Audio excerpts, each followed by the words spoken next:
Hello, you are listening to the Divorce University online podcast with your hosts, Thomas and Tammy Ferreira. Hi, I'm Tammy, and today we're going to talk about getting the upper hand in your child custody matter. Now, let me ask you a question. Do you feel like the other person has had the emotional upper hand throughout your entire relationship? And now you're out of the relationship, but guess what? A lot of times that dynamic continues. And of course, if you have children, that's the one piece that continues to be connected. And so a lot of times we feel like that emotional upper hand comes into play in all of our child custody issues, and we're continuing to deal with it. So what do you do about this? What causes it? And how in the world can we put an end to it?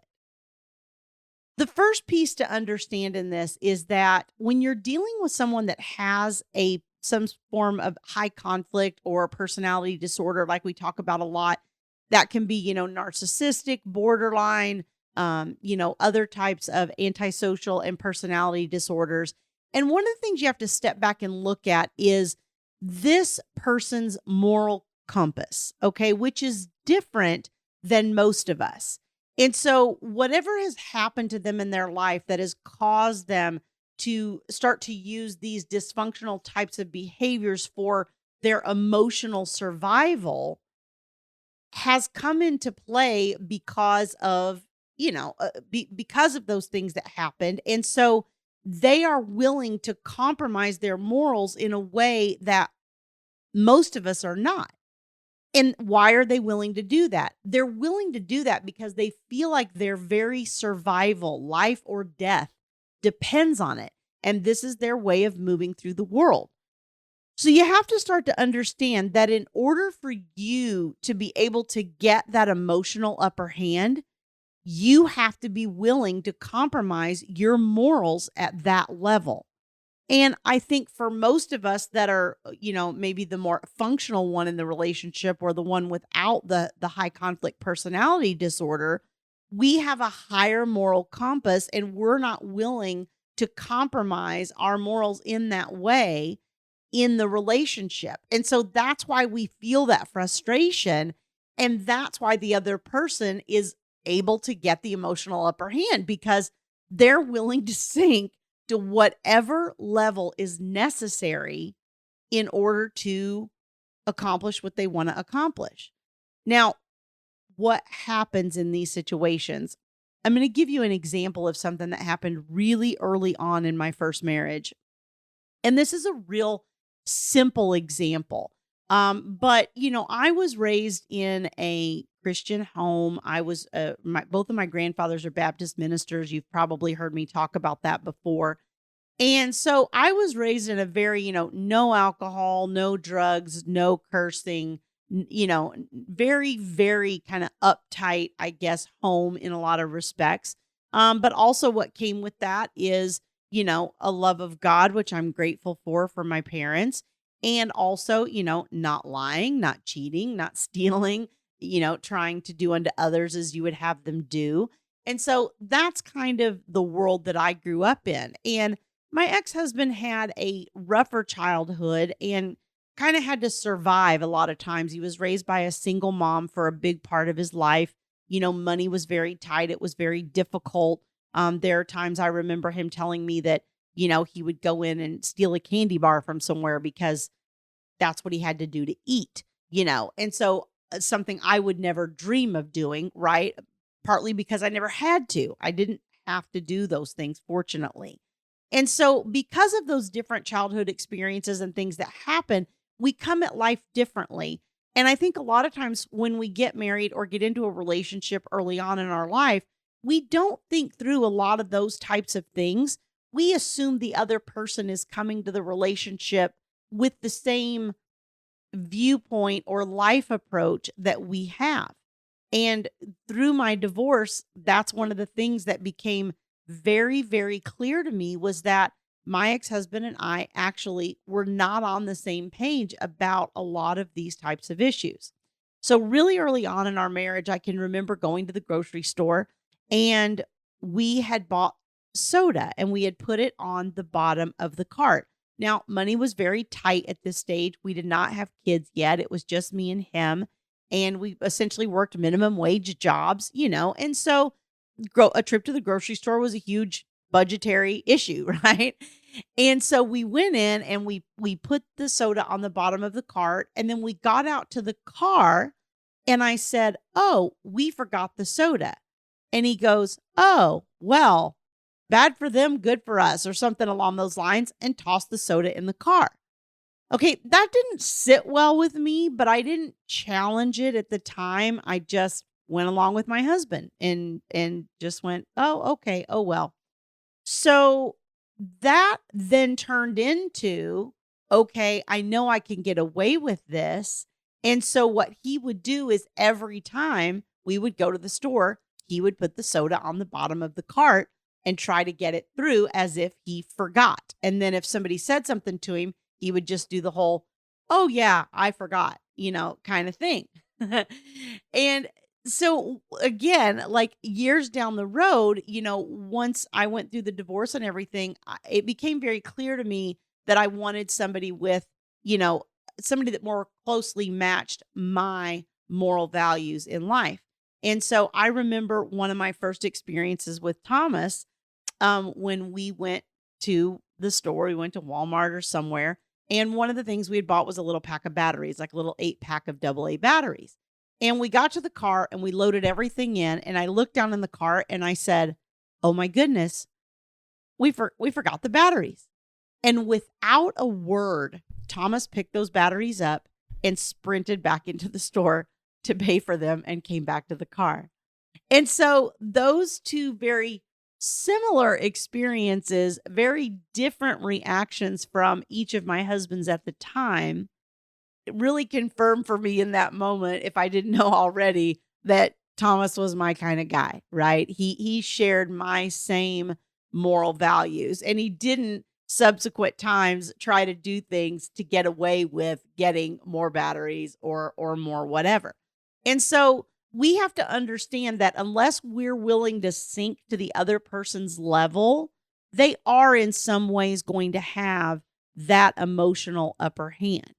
But the problem is you might say, "Okay, cool. Well, then I'll compromise my values and I'll sink to that level, whatever I got to do. I'm sick of feeling this way, and I'm going to get the emotional upper hand either way." Okay, so let's look at that for a minute. So let's say that you sink to that level, which is kind of what I did in the first instance with the soda issue, right? I didn't say anything. I didn't go against it. I didn't tell him I wasn't comfortable with it. I was younger then and not near as willing to. I wasn't as willing to push back on my husband at that point as I maybe would have been later on. But at that stage, we were very early in our marriage. I was very young. I was in my late teens, and I just didn't challenge him on it. And so by not doing that, what happens? What happens is then I feel guilt, right? This damages my self-esteem. It damages my self-worth and my self-confidence. And so little instances of that throughout the relationship just take a little chunk of those positive self-values as you're going along. And we had different experiences like that throughout the marriage. I can remember one time walking into some sort of work event, and my first husband said, "Hey, if anybody asks, we own our house, we don't rent." And I said, "What?" And he goes, "We own our house, we don't rent." And I said, "Why?" And he's like, "Because that's what I told him, that we own our house." And I'm thinking, why? What does it matter? Who that I work with really cares if I own or rent my house? How does that make me a better or worse person? I don't know if that made him think that he appeared more financially secure or that he provided better for his family. I'm not sure what the self-esteem issue was for him, but I know for me, then I'm in that party and I'm self-conscious and I'm worried somebody's going to ask me, and then I'm going to have to lie, which is against my own moral compass. And especially over something that is, if I'm lying to save a life, okay, that might be a different thing, but lying over something like a house is just totally unnecessary in my opinion. And so, you know, those different types of circumstances again will continue to take hits to our self-esteem and our self-confidence. So, the other thing that can happen is like if you're a control enthusiast, as I am, right? That was Thomas's name for me always. It was much nicer than control freak, right? It's much better to be called a control enthusiast. And so what happens is if you're kind of a controlling person, little type A like me, then you start to think, okay, well, you get into this and years go by and you start to think, okay, I'm tired of this and I'm going to stand up to this person, right? I'm going to speak my piece and I'm going to push back about the soda and about this and that and lying about the house and whatever the things are. I'm not going to do this anymore. I'm going to refuse to do this. And so I have talked to many women over the years who have been advised that this standing up for yourself comes in the form of pushing back or saying, you're not going to talk to me that way, kind of yelling and stomping your feet and putting your hands on your hips and saying, darn it, I'm not going to allow this anymore. I have figured out that you're abusive and I'm not going to do this anymore. And a lot of people that I have heard have been counseled that way. And honestly, what this does is it causes you to give full vent to your anger, right? So then you're angry, you're resentful about the history of all the things that have happened. And honestly, you can't have peace or happiness in that state either.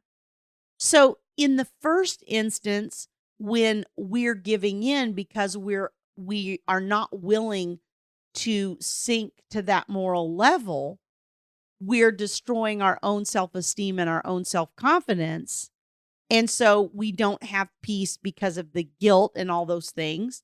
But then if we stand up for ourselves and we give full vent to our anger and we really push back, we're not having peace in that instance either, because then that conflict and that battle becomes the focus of what we're doing all day, every day, because you get to the point where you're living in an armed camp. Like, this is your significant other at the time. This is your main relationship in your life. And so if you're pushing back all the time on that person, then you also aren't gaining peace that way either. And so again, even once that relationship is over, if this is your co-parent, and that's how you're now deciding you're going to deal with your co-parent by standing up and pushing back and doing all the things that you didn't do during the relationship, then again, that's going to become a very conflict-filled relationship in your life. And it's going to be the source of a lot of stress and a lot of unhappiness. I always say a good relationship with your co-parent, nothing can give you more peace in your life. If you're in a co-parenting relationship, in a bad one, nothing will take away your peace faster. And let's face it, who of us doesn't just want peace and calm and happiness? I mean, life throws a lot at us, right? We go through a lot of traumatic events in life. I've recently lost Thomas. That's been very traumatic for me. I lost my mother about 10 years ago. I went through the divorce about 8 years before that. And all of those things are traumatic events. And those in and of themselves are hits that come that we don't see, that are very difficult to deal with. And then when you layer on some sort of day-to-day conflict with your co-parent that you're dealing with all the time, that can just make for misery. So how do you actually get to the point to where you can have your peace, you can keep all of your positive self-feelings of self-confidence, self-esteem, self-worth, and be able to live a happy, joyful life that you want to live? The only way that you can do that with somebody with a high conflict personality disorder is to refuse to play, to refuse to engage. So, what does that look like? Well, the first thing I'll tell you is that you really have to hold this emotional boundary. And especially in the very beginning, if this breakup is new, what will happen is you'll have moments of nostalgia, right? You'll have moments of remembering when it was good, and you'll allow yourself to be emotionally manipulated into interactions and conversations. And so that again is part of how they gain the emotional upper hand by playing on your sort of sympathetic, your kind side, your giving side, your nurturing side. Because let's face it, most of the time, somebody with a high conflict personality disorder is a taker in the relationship, and they tend to get with somebody that's a giver. Usually you don't have two takers that get together. If they do, that implodes really quick and doesn't last. So if you have somebody that is a taker, almost always, matter of fact, I don't even know if I could come up with one example, the other person is a giver. Now, I think it is possible to have two givers in a relationship, and that was mine and Thomas's dynamic. And I always say that we were kind of trying to outgive the other, like we were trying to do more for the other. We were both big acts of service people. We were both quality time people. And so we were constantly trying to give those things to the other person.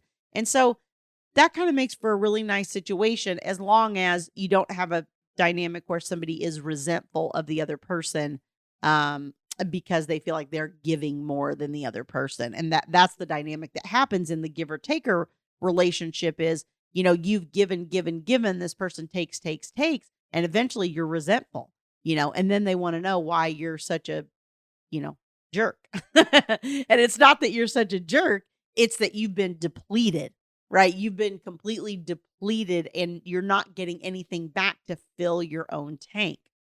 So they are going to continue to take, and they are going to continue to deplete that tank as long as you will let them.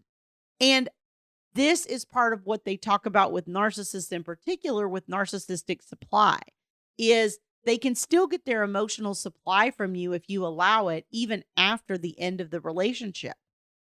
So the only way that you can draw that boundary and not have that dynamic to continue is to build your wall and refuse to play.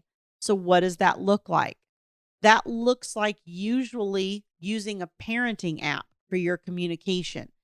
If you are dealing with somebody who is got a personality disorder and they're a taker, you definitely do not want to be communicating via email or text, especially via text, because then it's an intrusion at any point in your day. And every time you get a message from them, it's going to be a disruption to whatever you're trying to do, whether that's work, whether that's parenting, whether that's self-care. If they can access you anytime, day or night, then you aren't really drawing that boundary with them. And so this is why we talk about the parenting apps. The two most popular are Our Family Wizard and Talking Parents.